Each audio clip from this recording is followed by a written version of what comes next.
دیدی تو بایو پیج اینستاگرام بعضیا نوشته امنیت پیج با فلانی، بعد آیدی طرفم تگ میکنن و اونجا مینویسن مگه اونایی که امنیت پیج کار میکنن چه کار خاصی انجام میدن که ما نمیتونیم انجام بدیم؟ وقتی هم که بهشون زنگ میزنی برای امنیت پیجت یه جوری برات کلاس میذارن که انگار امنیت کاخ سفید رو میخوان تامین کنن. سلام خوش اومدید به AI گرافی. امروز کارهایی که این دوستان انجام میدن رو بهت میگم تا خودت امنیت پیجت رو ببری بالا و مطالب و داده و اطلاعات شخصی رو از دست هکرها در امان نگه داری.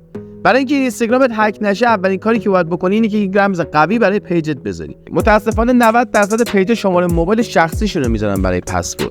به هیچ عنوان از رمز عبورایی که میشه اونا رو حذف استفاده نکنید، مثل کد ملی، شماره شناسنامه، شماره موبایل و اسم شخصی. برای پیجتون یک رمز قوی در نظر بگیرید و سعی کنید از حروف کوچیک و بزرگ، عدد و کاراکتر استفاده بکنید. اما دومین اقدامی که نباید به هیچ عنوان انجامش بدید، کلیک نکردن روی لینک ها. خواهشاً برادرم، خواهرم، دوست عزیز، به هیچ عنوان روی لینک هایی که نمیشناسید کلیک نکنید، حتی اگر اون لینک از سمت دوست یا آشنای خیلی نزدیکتونه. شاید هکر از گوشه یکی از اقوامتون داره شما رو هدف قرار میده. وقتی روی لینکی که مخربه کلیک میکنی چند تا اتفاق بد ممکنه برات بیفته. یا دسترسی میدی به هکر گوشی تو کنترل میکنه، یا وارد یک وبسایت میشی که دقیقاً شبیه اینستاگرامه که اونجا وقتی رمز عبورتون میزنی ضبط میشه و خیلی راحت از طریق فیشینگ میتونه هکر به پیجت دسترسی پیدا بکنه. یا یک نرم افزار مخرب رو گوشیت نصب میشه که حتی آنتی ویروس هم نمیتونن شناساییش کنن و میتونه 1001 اتفاق بد براتون رقم بزنه. پس کلیک کردن روی لینک های ناشناخته ممنوع. سومین اقدام نصب نکردن برنامه‌ها از منابع نامشخصه. از هر کانال تلگرامی یا هر برنامه‌ای رو نصب نکن. هر برنامه‌ای رو برای خودت که از گوشی دوستت خوشت اومده ارسال نکن با شیره، چون نمیدونی اون برنامه از کجا دانلود و نصب شده، آیا معتبر هست یا نه. چهارمین اقدام دو مرحله‌ای کردن پیج اینستاگرامه که جلوتر بهت آموزش میدم چطوری این کارو انجام بدی.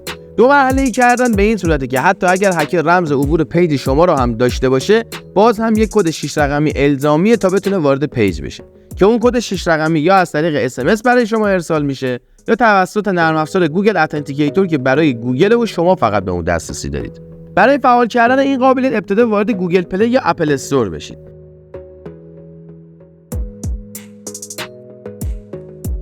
و این برنامه رو که برای گوگل نصب بکنید و بعد از نصبش وارد تنظیمات اینستاگرامتون بشید.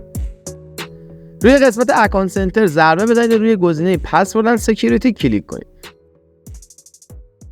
گزینه تو فاکتور اتنتیکیشن رو انتخاب می‌کنیم و حالا باید این کلیدی که اینجا هستش رو کپی بکنیم.